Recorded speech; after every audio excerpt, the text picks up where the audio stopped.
Hey everyone, this is Pop. Or not.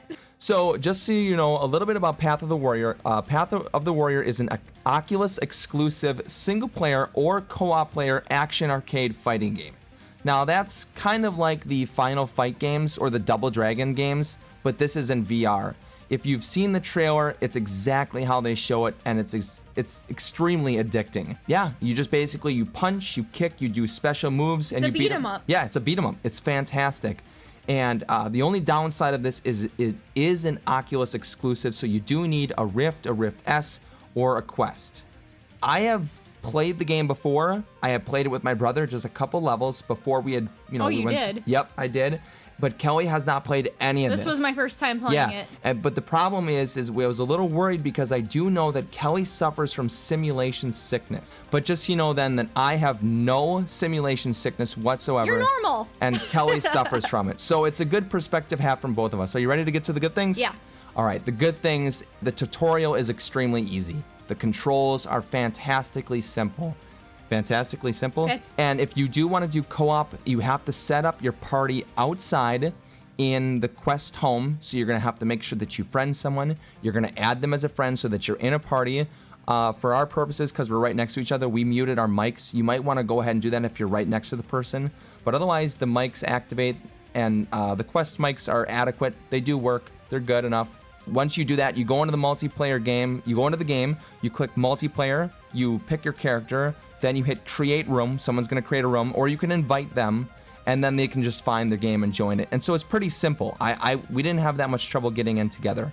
After that, once you're in the game, I think the music is amazing. The music is really cool. Right when you start out, the music is absolutely fantastic.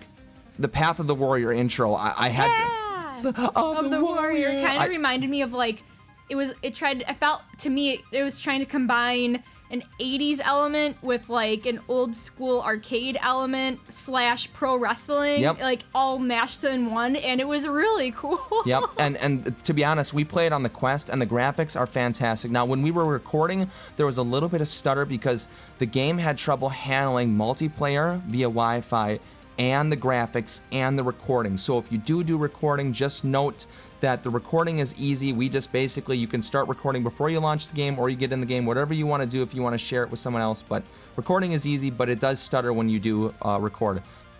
The fighting is significantly easy to... The fighting is easy. You can actually physically punch, and it actually does, it doesn't take an effect on how hard you punch. No.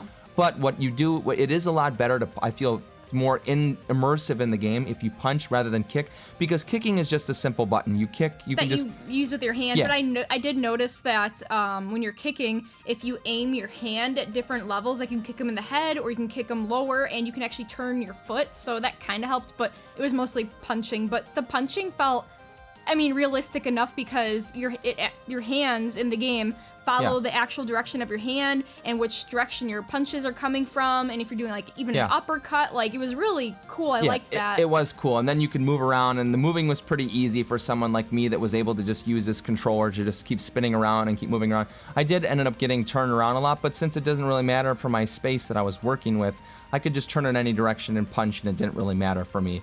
I think that the weapons and the amount of stuff that you can pick up was amazing. It really was. You could pick up like pretty much everything. You could pick up a lot of different things that interact with the environment, where you could throw the enemies into it. So that was pretty cool. And it was and they actually had a scoring at the end so that you could score it. So overall, the atmosphere was amazing. The enemies were great. They had different enemies that did different things. So you always had to be on your toes a little bit.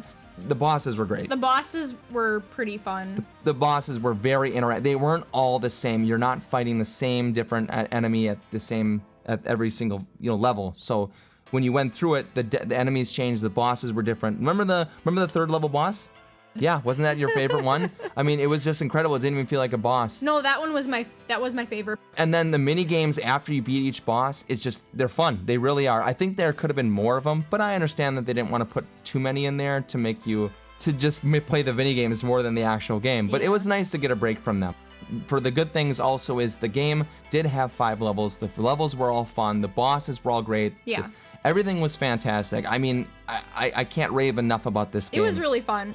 So we're going to move on to the bad things now. So here's some of the bad things. If you do suffer from simulation sickness, the standard free movement or the locomotion that you have to deal with, it's going to make you sick. And there's very little ways to limit it. You can play around in the settings. They do have a lot of settings, but there's just no teleport. It might not necessarily make you sick if you get simulation sickness because different kinds of games affect different kinds of people. So, just because I got sick from this kind of game and because I suffer from it, if you suffer from the same thing, you might not necessarily get sick from this game. Yeah. It's just, it really depends on the person. Like, I didn't expect this to happen to me.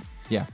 So I actually just used a couple little tricks I found online to help me get through the rest of the game, and I just took, I took a Benadryl, maybe 20 minutes before I played, and I used like some peppermint oil, and I put that on like my temples and a little under my nose so I could breathe in peppermint oils because that's supposed to help keep your stomach settled, and that actually helped a lot. So, just a little tip. Yeah, I think the other things that you're going to need to know is that if you're going to be playing with other people, you need reliable Wi-Fi or it will kick you out of the game. I do know that we were in an area because I was playing on vacation with my brother, and the Wi-Fi was spotty, and it did kick us out after a while, and so then you're going to have to restart the game. The other thing that I'm a little disappointed on is the diversity for the characters. It's the same punches as kicks as both characters. If they could add some DLC, it would benefit the game. So you just mean you want a variety in attacking? Yes, there's no variety. The same punch is the same punch, and there's no like different besides the pickup weapons you can get. So the game is a little simple, and it's a little short for $20. You're paying $20 for essentially 2.5 to 3 hours of content. I think it depends on how quickly you can get through the game, though. Correct. Especially if you're playing by yourself, I think it would take longer because you're really getting ganged up Yep. on. It was actually one thing I wish they did add to the game is that no matter what you're doing, that you could pause it if you need to take a pause real quick or something. Yeah. We couldn't step away from the game until we actually beat an entire level. I agree. There was no pause on that. That is extremely disappointing for that. And so we had at one point in time we only have a 30-minute timer on one of our cameras, and when it went off, we were just like, all right, well, hopefully we can just make it through this in time. Next up is the verdict, and is this for you? This game is for you if you... It's not a workout, so don't expect, because I tried at one point to get a workout out of it. It does get you moving, that's good. If you just only punch and you try and move around your actual area, you could get a little bit of a workout like you're actually moving. Yeah, but it's not a workout replacement. You're not going to hit 150, 160 on the heart rate. The simulation sickness is real. If you do have simulation sickness, try it out first. If not, if it doesn't work out, you can't play it. Maybe just avoid it. Just get a refund for it. For the replayability, I'm not sure if it's there if you're expecting to play it over and over again. But if you do have someone to play with, then this is a fantastic co-op game. Yeah, I think it's a lot more fun when you're playing with a friend. Yeah. But if you're just playing by yourself, I could see it getting really old, just like attacking the goons over and over and over. Correct.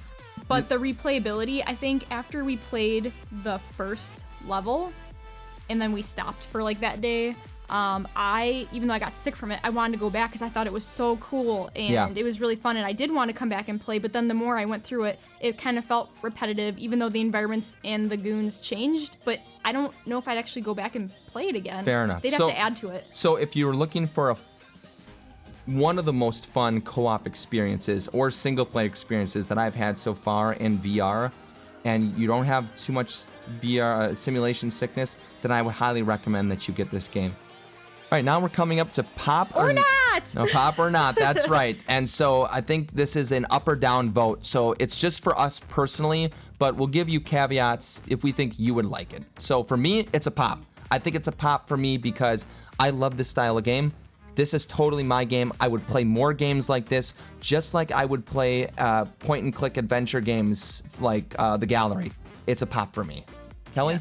I honestly had a hard time deciding if I would just give it a Pop or not, since there's no in between, but I ended up being a little closer to not, only because of the sickness, but that's just for me personally. So if you get game sickness, then I would say don't play the game. But if the creators added in teleporting, I would have given the game a Pop. I think it would have made it a lot better. Fair enough. So that would bring us to the next section, and the last section was what would bring us back? What would bring any player back for replayability? Because replayability is extremely important. I would play it again any day. I would play through it maybe twice, just as it is. But I would appreciate the teleporting. That would be nice. But what I would want to see is some DLC. If they had some DLC, a new character, new weapons, new levels, new different types of co-ops where you could do a beat 'em up. Whereas it was a timed beat 'em up, where you had to beat up as many players as possible in the time period. Some more mini games like that would be outside. Just something to be like, here's $10 DLC. Or if they did an expansion. Does that make sense? What would bring you back though? Like I said, with the pop or not, I would come back to play if they did actually add in teleporting, because then I would be like, okay, I'm totally gonna try this game out again. I think my experience is probably gonna be a lot better, hopefully. And like you said, I think they would need to add some more to the game, like some more levels or DLC. Yeah, and I would buy it. I think we both would buy it again if they ported it to Steam and added teleporting. Yes, that would be huge, because and this is just a whole nother topic, but the Oculus was uncomfortable for me, and I would prefer to play this in the Vive. Yep, or the Index. Correct. Yeah. Yep. So I think that was it, guys. Thank you very much for listening. If you want to watch our Let's Plays, if you want to get those updates, you can like and subscribe. If you want to request different reviews from us, put it in the comments below or join our Discord. Thank you very much for listening and watching. Yeah. And we'll see you guys in the next video. We'll see you later.